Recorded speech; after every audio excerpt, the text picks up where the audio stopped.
Hello and welcome to the Federal News Sense. I'm Srinivasan. Gautam Adani is now the third richest person in the world.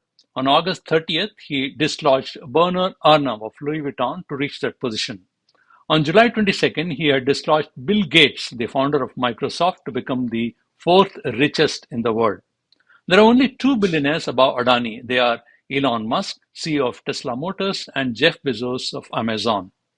Earlier, Adani had dethroned Mukesh Ambani, the chairman of Indian behemoth Reliance Industries, to become the richest Asian.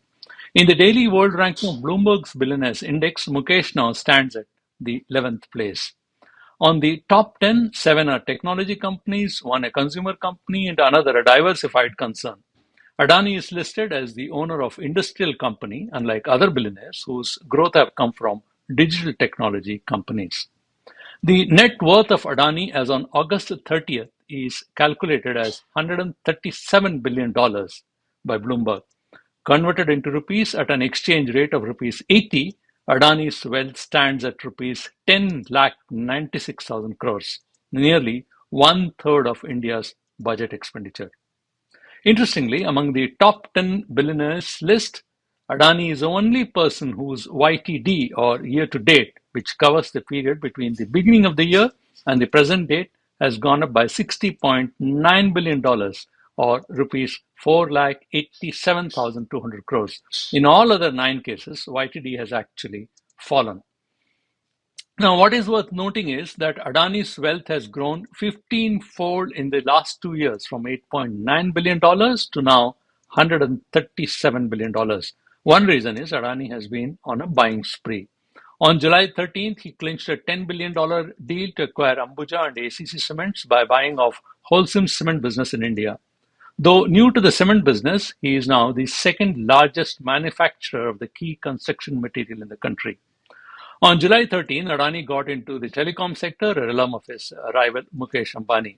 Mid-July, he won an Israeli port for $1.2 billion. Gautam Adani now owns 75% of stakes in Adani Enterprises, Adani Power, and Adani Transmissions. He also owns 37% of Adani Total Gas and has extensive interest in ports.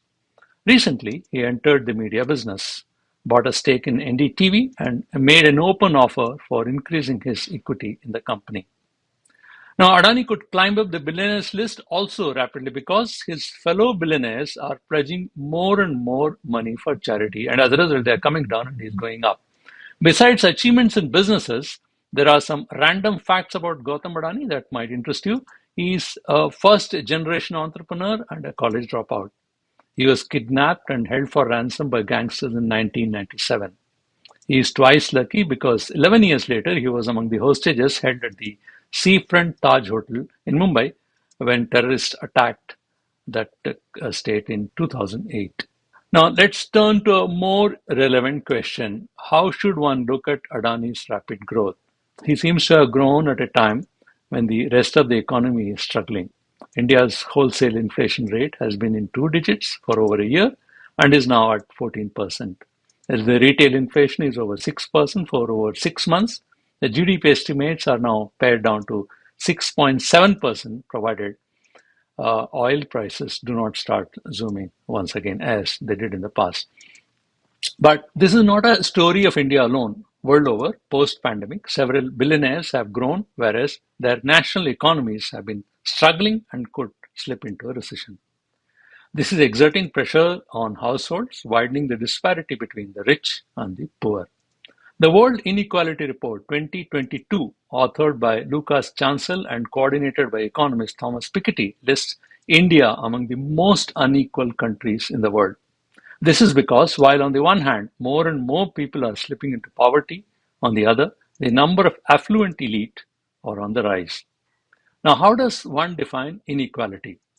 Chancel and Piketty have relied on the ratio of national wealth to national income as the key parameter. Now, let's discuss what it is.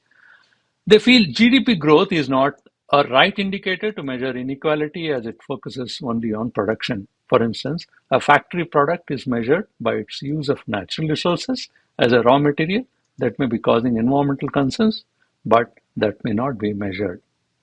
The report focuses on national income and wealth because it believes if wealth of a country increases at the same speed as its national income, then the relative importance of wealth in the economy remains unchanged.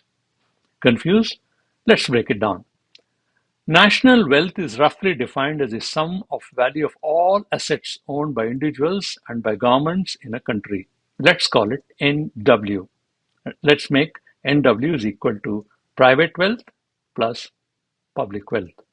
National income is defined as the sum of all incomes from a nation's production and includes compensation received by individuals residing in a country over a year in the form of wages, salaries, interest, and dividends. Let's call it NI, and whereas NI is equal to private income plus public income. Now, both national wealth and national income are the sum total of all private and public wealth and private and public income, respectively.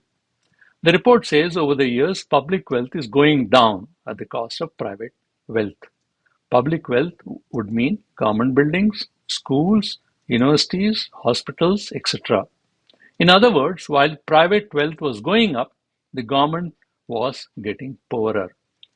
In 1980, the ratio of private wealth to national income was 300%. This ratio moved up to 560% in 2020. Now you get an idea of how private sector is growing as comparison to the public sector. The report points out another glaring disparity. The top 10% population in India holds 57% of the total national income, while the bottom 50% share only 13%. If we further analyze, the richy rich, or the top 1% in India, hold 22% of the total national income. How has India fared over the last 75 years since independence? In fact, the disparity has only worsened. The income share of the top 10% under British colonial rule between 1858 and 1947 was around 50%. These socialist-inspired five-year plans had reduced this share to 35 to 40%.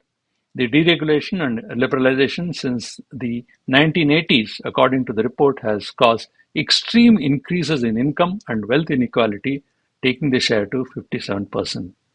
But not everyone agrees with this construct. Vivek Debroyd, chairman of the Economic Advisory Council to the Prime Minister, in an article had pointed out that the inequality is a relative concept. And in India, since there is no reliable data available on income and income distributions, any statement on income equality should be taken with a pinch of salt. That's what he's saying. Swaminathan Iyer, economist and eminent columnist, in fact, argues in favor of India having more billionaires. According to him, income disparities would actually come down if there were more billionaires. But what we need to remember is that 25% of Indians still live in extreme poverty. They do not get 2 square meals, and we have the highest proportion of the poor in the world. China, which has grown phenomenally in recent decades, has the second most number of billionaires in the world after the United States, ranging over 100. Nobel laureates Abhijit Banerjee and Asto Duffalo believe that the ideology of private sector-led growth has created the most unequal countries in the world. They warn against the risk of concentration of economic power in the hands of smaller and smaller minorities. So, when the rich individuals have more power in an economy, they would take decisions that would affect society as a whole. Say, for instance, issues related to the environment, women empowerment, etc. For more such videos, click on to www.thefederal.com. You can also subscribe to our YouTube channel. Having come so far, we would request you to support our journalism and get access to the Federal's premium product by trying out our subscription offers. Thank you.